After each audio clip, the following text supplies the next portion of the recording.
Sticker ഉണ്ടാക്കാൻ ഞാൻ പ്രത്യേകിച്ച് ആർക്കും പറഞ്ഞതിൻ്റെ ആവശ്യമില്ല എന്ന് എനിക്കറിയാം. എന്നാലും നമ്മൾ കമന്റ് ബോക്സിൽ ഇതുപോലെ 2-3 പേര് സ്റ്റിക്കർ ഉണ്ടാക്കുമെന്ന് റിക്വസ്റ്റ് ചെയ്തിട്ടുണ്ടായിരുന്നു. ഇങ്ങനെയൊക്കെ പറഞ്ഞ സ്ഥിതിക്ക് നമ്മൾ ഉണ്ടാക്കാതെക്കുന്നത് മോശമല്ലേ? അപ്പോൾ ആദ്യം തന്നെ പേപ്പർ എടുത്തിട്ട് നമ്മൾ പിക്ചേഴ്സ് ട്രേസ് ചെയ്തെടുക്കുക. ഞാനിവിടെ സാധാ നോർമൽ ഡ്രോയിങ് ബുക്ക് ഉണ്ടല്ലോ, അതിലൊരു പേജാണ് എടുത്തത്. അതാവുമ്പോൾ ഇങ്ങനെ ബ്രഷ് പെൻസ് ഒക്കെ യൂസ് ചെയ്യുമ്പോൾ അങ്ങോട്ട് സ്പ്രെഡ് ആവാതെ നിന്നോളൂ.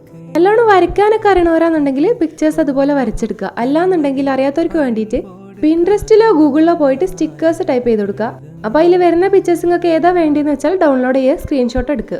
എന്നിട്ട് പേപ്പർ കോപ്പി എന്ന് പറഞ്ഞ ആപ്പ് ഓപ്പൺ ചെയ്യുക. അതിൽ നമ്മൾ ഡൗൺലോഡ് ചെയ്ത് വെച്ച ഇമേജ് സെലക്ട് ചെയ്യുക. എന്നിട്ട് നമ്മൾ സൗണ്ട് കുറയ്ക്കുന്ന ബട്ടൺ ഞെക്കിയാൽ ആ ഇമേജ് അവിടെ ലോക്കായി നിൽക്കും. അത്യാവശ്യം നല്ലോണം ഇരുട്ടുള്ള റൂമിൽ വെച്ചാണ് ചെയ്യുന്നതെന്നുണ്ടെങ്കിൽ കുറച്ചുകൂടി എഫക്റ്റീവ് ആവും.